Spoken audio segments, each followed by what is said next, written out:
has been in DCS for many years now, and for a while it was arguably the easiest first choice for a full-fidelity aircraft for new players in the game. This was because the list of options was much less varied, and the Hornet met the needs of budding pilots wanting to challenge themselves learning a full-fidelity aircraft. It has a myriad of systems while also being easy to fly and with plenty of things to do as well. Multi-role aircraft are great ones in DCS world because it scratches a lot of itches, and the Hornet has a massive accompanying set of missions, campaigns and other accoutrements. Even today, the aircraft is still a potent platform for mission makers and campaign designers who continue to embellish the DCS library with new and fresh content for the aircraft. As the years continue and we have seen the list of aircraft in DCS grow, I began to wonder recently as I hopped back in the cockpit, does the Hornet still have the chops to be a first purchase today?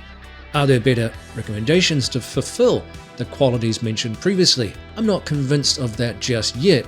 Even with so many great aircraft available to us, the Hornet still holds considerable sway as a reason for jumping into it as a first purchase. However, if we look at the large array of aircraft in the game right now, it muddies the water a little because of the niches within DCS that weren't as heavily represented previously, with options aplenty within different genres too, such as World War II warbirds, the Cold War, helicopters, and the modern jet aircraft.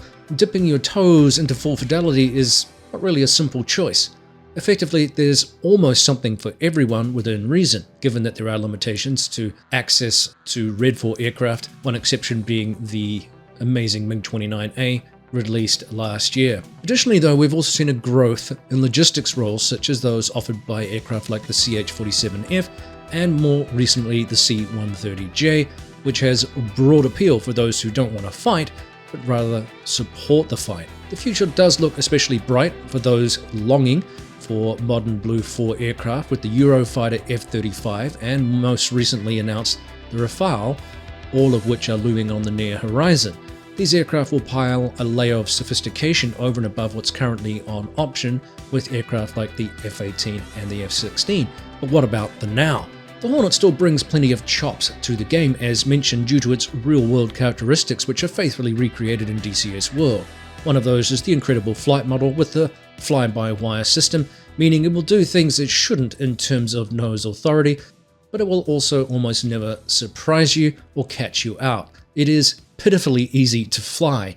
Now it lacks the power of an F-14 when fully loaded, and if you don't like aerial refueling, you'll feel its lack of legs on long missions and the sweaty pressure of refuel or crash scenarios. Unless of course you can skip the procedure in the campaign or mission altogether. But then there's landing on the boat. For some players, this general ease of flying feels a little too tame or even like cheating, and they may prefer something more organic and mechanical like the F-14 or even the F-4E. Indeed, some players will recommend the free P-51 tail dragger as a fantastic starting point for basic skills before you even branch into the more complex aircraft. This has a lot of validity, especially if you continue on to tap the vein of World War II aircraft available. In some ways, adding another layer of complexity are the various free models or modules available, such as the A4 Skyhawk, for example, which is an exceptional, fully clickable cockpit that is free to play in the game. So in theory, you don't even have to spend a lot of money to enjoy the capacity to fly full fidelity aircraft, but there will be limitations with those particular choices as well. The Hornet's nearest peer rival in the game is the F-16C, which bears similar attraction, perhaps for a first foray into full fidelity operations as well. It is a lethal air-to-air platform. It's fast, it's nimble, it's small and hard to see in a dogfight, but it also brings plenty of firepower for air-to-ground action, again making it a great peer as a first-choice multi-role fighter.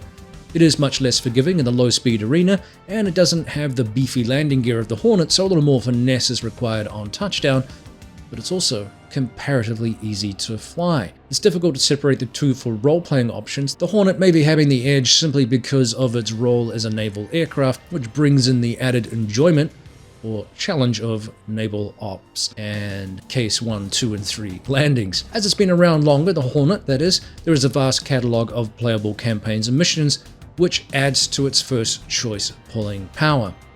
If you're new to the game and seeking advice on what to buy, it's difficult to find fault with the Hornet as a starting point. The good news is that the high standard of aircraft across the board, even the free ones that I mentioned before, means that it's very, very difficult to point at anything you should simply steer clear from. The only off-putting feature, perhaps, of these advanced full-fidelity aircraft, such as the Hornet and the Viper, is the time it takes to learn them. There are hours of entertainment ahead of you, and that's a crucial ingredient that you need to grasp because these aircraft are extremely time-consuming.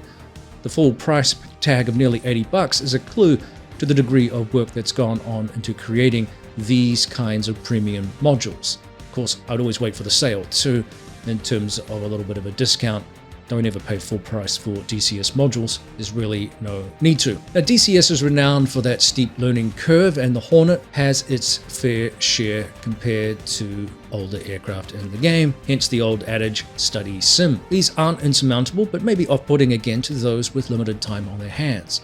However, once the bug has bitten you, no pun intended, both the aircraft and combat flight simulation, that is, you may also be one of those people that decides to embellish other aspects of your simulation experience as well. The more sophisticated the aircraft, the more switchology becomes a factor, and you'll find yourself eyeing up those HOTAS controllers, flight pedals, MFD panels, and maybe even a foray into VR as well, so be warned. As I said, I think the Hornet still has the chops to be a first choice decision for many of you looking for an advanced aircraft as a first choice, expanding beyond low fidelity aircraft such as those in Flaming Cliffs 3 or any of some of the free aircraft in the game.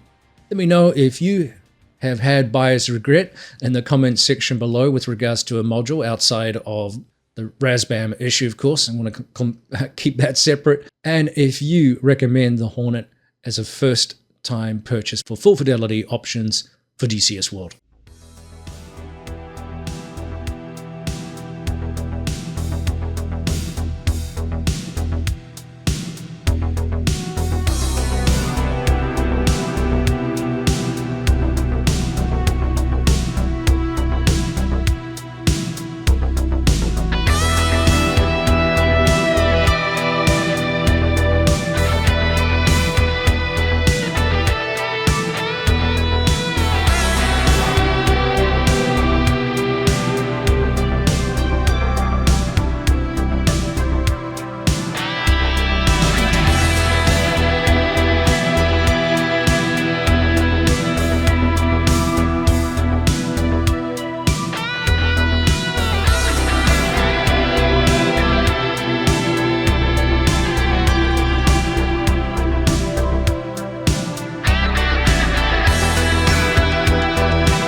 2, we're approaching the A-Dis for Mother. As we approach, we must always declare ourselves to Red Crown. Checking in now.